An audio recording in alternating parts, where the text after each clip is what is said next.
Hello everyone, today we're going to talk about Darkest Dungeon and what the basic mechanics are and how we can tell what we're going from to why the game acts as it does, how to increase HP, what speed, dodge, yada yada. We're going to go through the whole just generic mechanics of the game. I do have a mechanics video as well, but this will go slightly more in depth about how to equip trinkets, what dungeons are what, and what provisions do what essentially. So let's just get into it.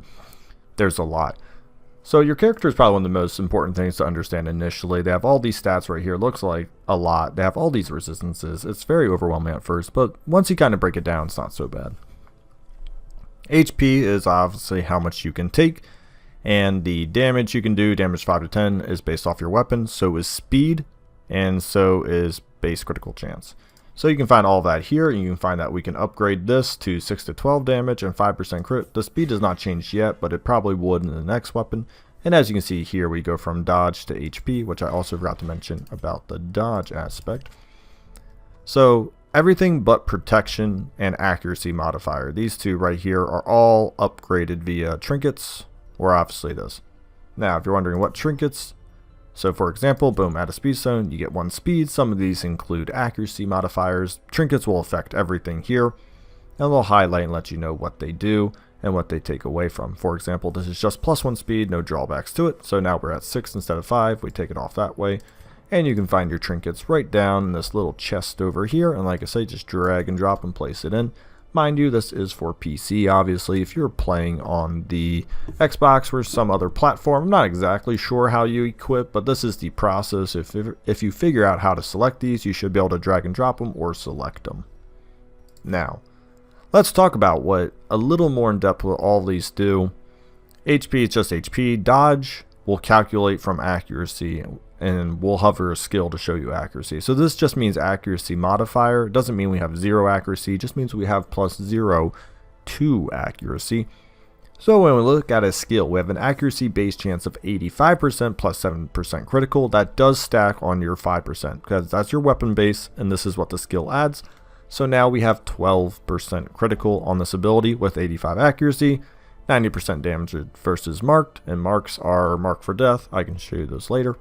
And 15% damage versus human. There are certain types of enemies in this game. There's a lot to go through, so I'm not going to go through all of them, but human is obviously a type of enemy.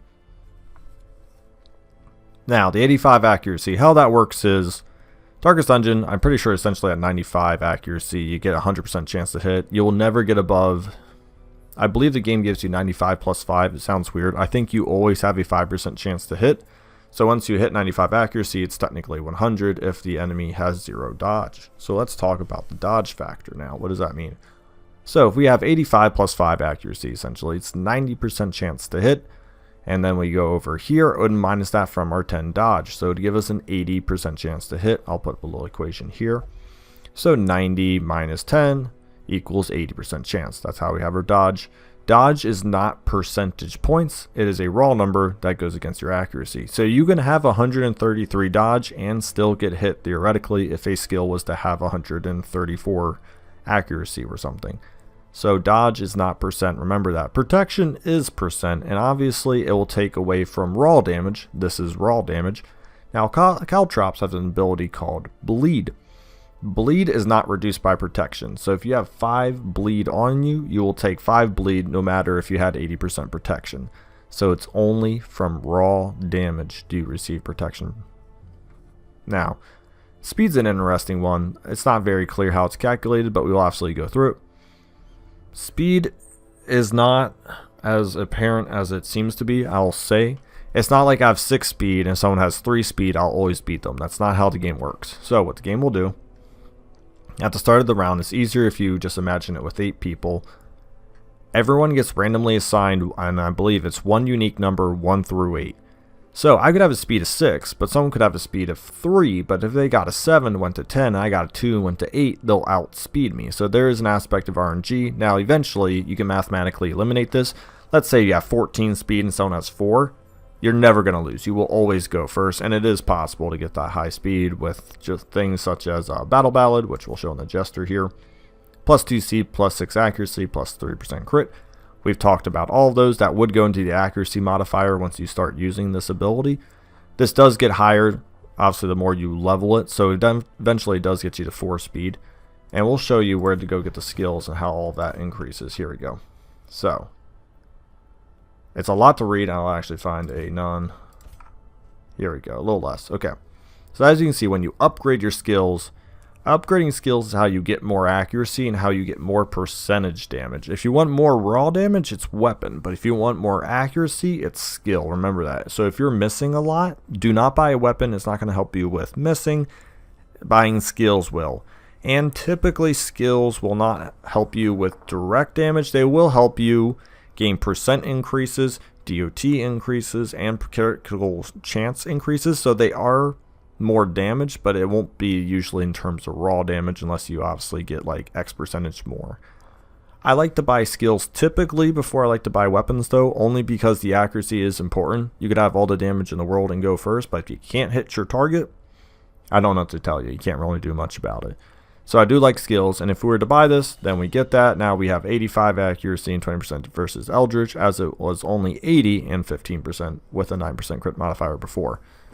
So how you would equip these skills, so each hero can have only 4 skills, and as you can see, we can unselect these skills. So how they're selected is you will see this golden outline around them, and we have up to 4 of those. So you can go all across the board, and then your preferred position will fill in. You don't have to follow this. It's a good recommendation. However, it is not the only thing you have to talk about. And we'll quickly, now that I noticed these over here, we'll quickly talk about Lazy Eye and Light Sensitivity. These are negative and positive quirks. So Lazy Eye would minus 5 accuracy from range skills, which Abyssal Artillery is. So it'd be 85 minus 5 is 80, and then you would take the 10 dodge, which would be 70% chance to hit. And that's what I'm saying. You keep going through. Minus 33% damage from this, it'd be like 2 to 3 damage. So this is how you can start calculating all this stuff. This takes a little bit to understand and get through, but once you understand these base mechanics, everybody in the game functions off this. The enemies do, you do. Rest of the game is set once you understand these. Now, resistances are another field that people can get fairly confused about.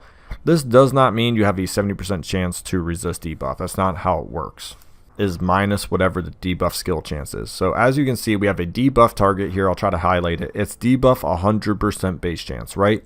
You sound like, oh, it's 100%. It's going to go through. No, no, no. Much like accuracy to dodge, it's 100% and it would be minus 70% if it was on the occultist. So that would actually leave me with a 30% chance to actually successfully do this. Later in the game, you can have like 120% bleed resist, but still bleed, and you might be thinking, it's 120%. I'm well above 100. How does that work? Well, if your enemy has 150% chance, you have 120%, it's still a 30% chance. So think of these more as like numbers rather than percentages. I think the percentages throw some people off, but think of this as stun for 45, and if someone has a stun of 100, they have 55% more of a chance to stun you. Think of it that way maybe. And just to reiterate, the blacksmith, you click on their icons. This is how you get to the higher ranks in your skills and all that. They take certain deeds and all that. I won't talk about which ones you should do where. That's up to you, or you can watch my other videos on what you think would be preferable for you. However, you just click on it and it syncs the deeds in and all that stuff. You obviously get heroes from the stagecoach over here. Once again, click on this button. Now I could get people in Resolve 1, so if I click that, there's a chance I get Resolve 1 heroes now. Instead of you see they're all Resolve 0 here, I can get the number increase. To be honest, until you're going for the achievement to get like everything in the town upgraded, I find 4 more than plenty typically. I don't like syncing a lot of deeds into the stagecoach, solely on the fact that, as you just saw, they are part of your blacksmith workshop here, so I wouldn't sink an incredible amount into there. The guild is one of your more important buildings. It takes portraits. I would definitely, the only other building that takes portraits, and the reason why I'm going through all this is very important. You can do portraits here, but I don't recommend syncing them in. Portraits you can only hold the fewest stacks of. You can only hold 3. So when you need like 11 or 15, that means you need 5 stacks of this.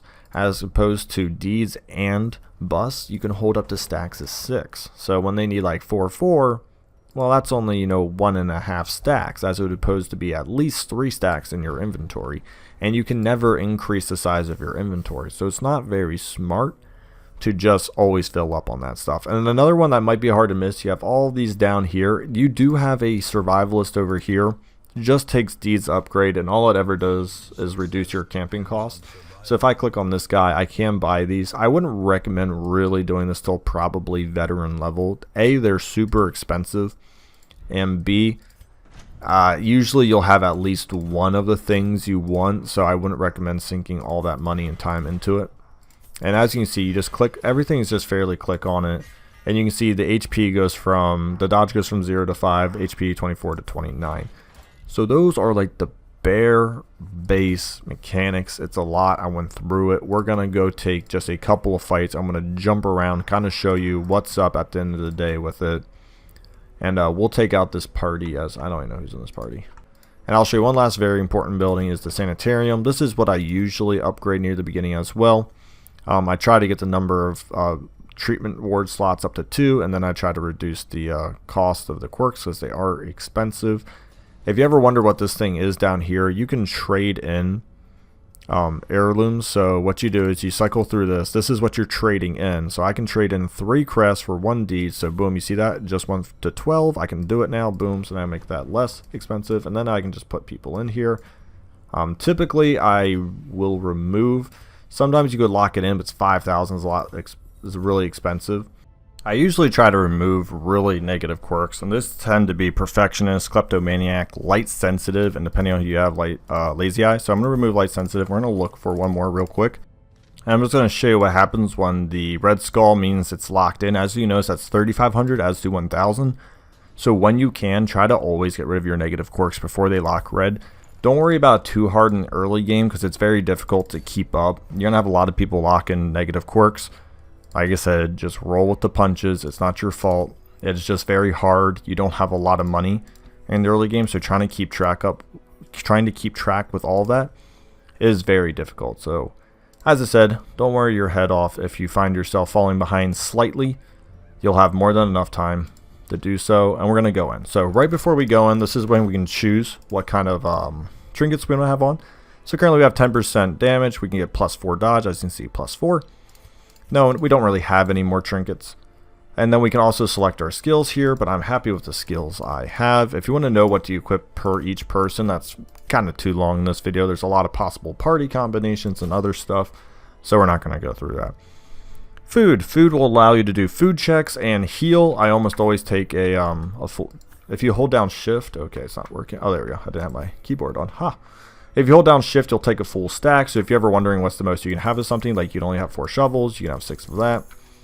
So we're going into the cove. Typically you want to take a lot of medicinal herbs. A lot of things in here take medicinal. Remember, cove is medicinal. Ruins is holy water. Warrens, I would argue, is medicinal. And the wield, I would say, is anti-venom / medicinal / shovel. And also, I'd actually say, sorry, shovel for the cove.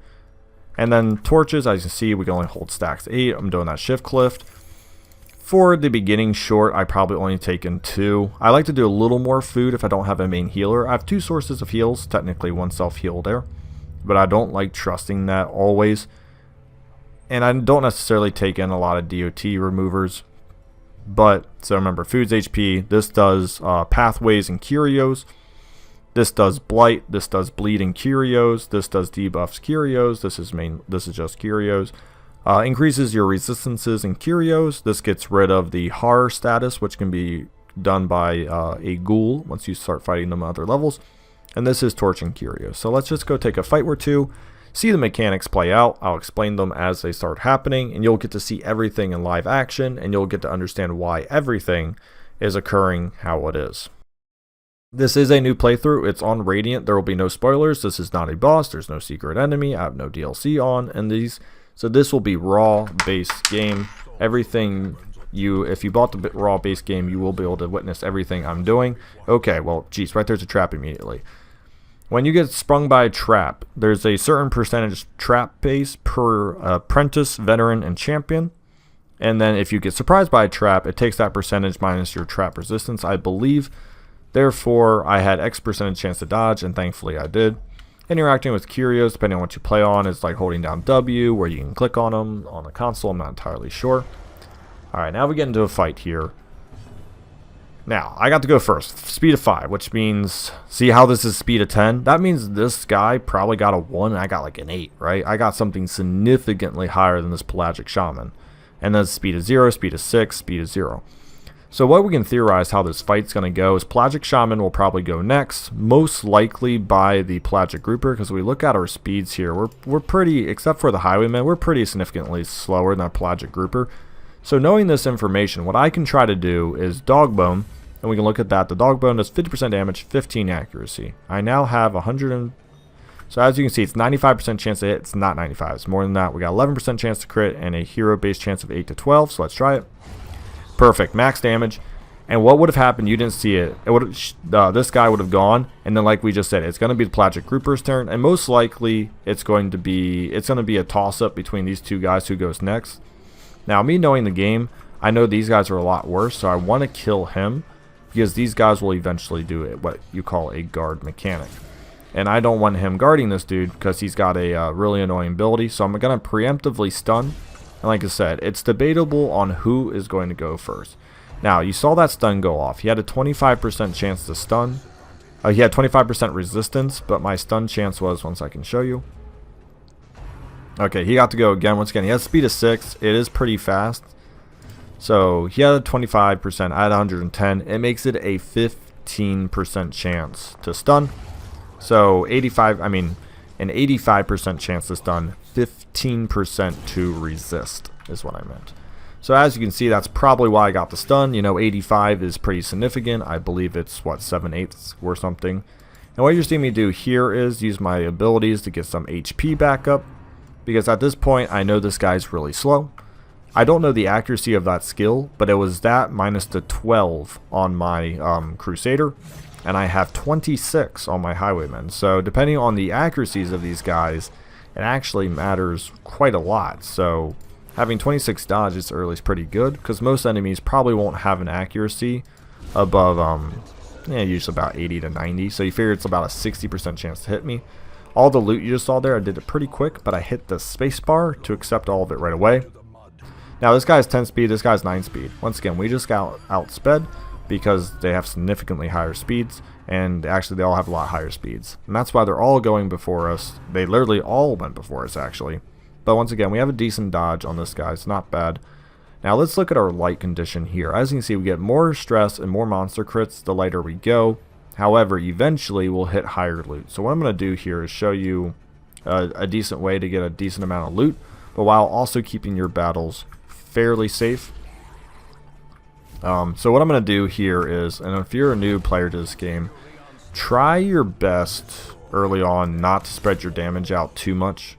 And the reason why I'm going to say that is 25%. So he got buffed by the Pelagic Shaman here for 5 accuracy, 5 crit, and 25. So what we're going to do is he has 10% stun chance, 10% resistance. We have 110.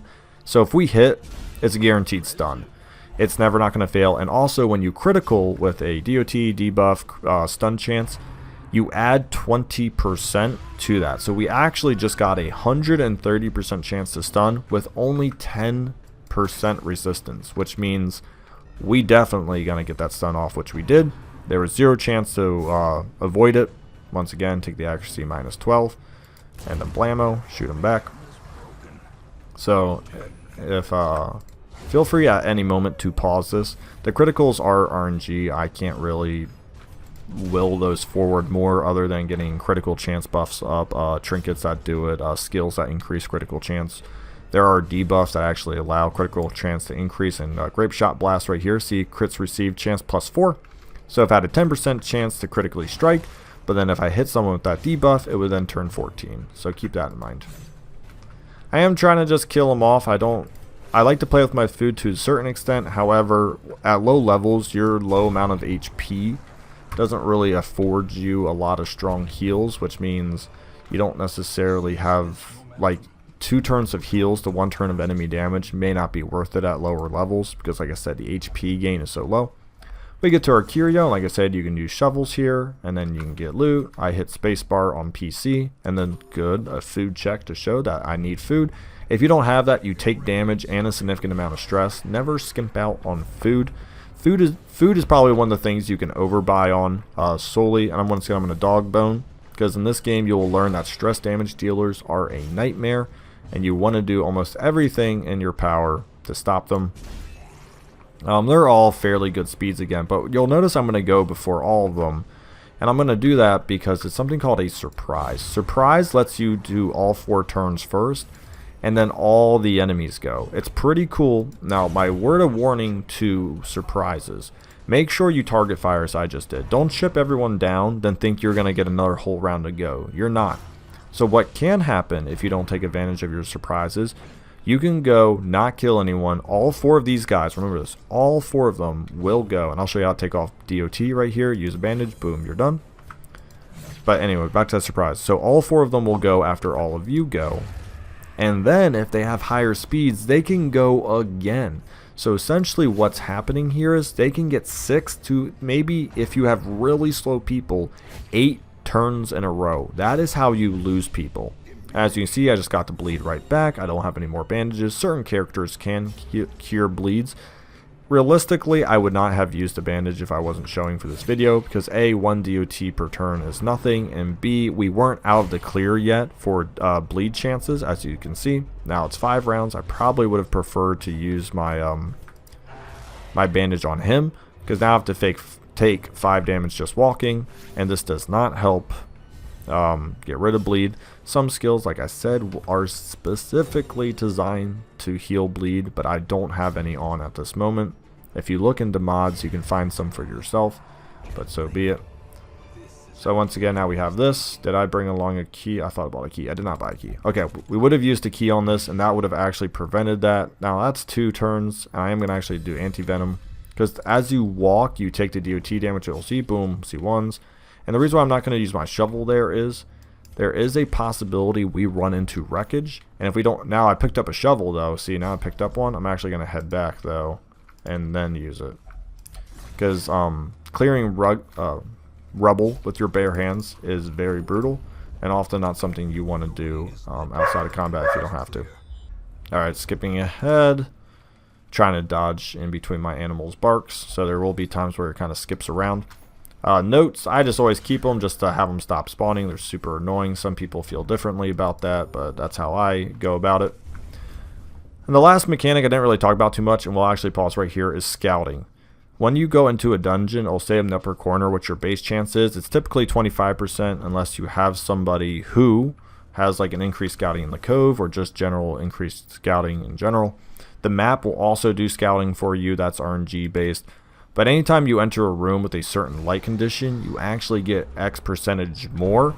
So I always try to enter a room with full light. So if you ever see me walk up to a room, I'll always increase the light right at the end, just to give myself that full chance here. I'm going to do this to increase, see, now I get all those resistances because I don't want to really bleed it too much more, because we still have 1 fight coming up here. So we are not out of the clear. I'm killing off the deep stinger, and I'm going to take care of the drowned thrall. I take care of the drowned thrall because he's the second source of damage, and the stinger can give diseases. So now we're just going to be down to the pelagic grouper, which is annoying, and we're hoping he either misses or doesn't crit. So let's see what he does. 4 damage, not so bad. I just don't want him to crit. He does a lot of damage. Sorry, once again, dodging here. So what I'm going to show you here is how to get a lot of money right at the end here.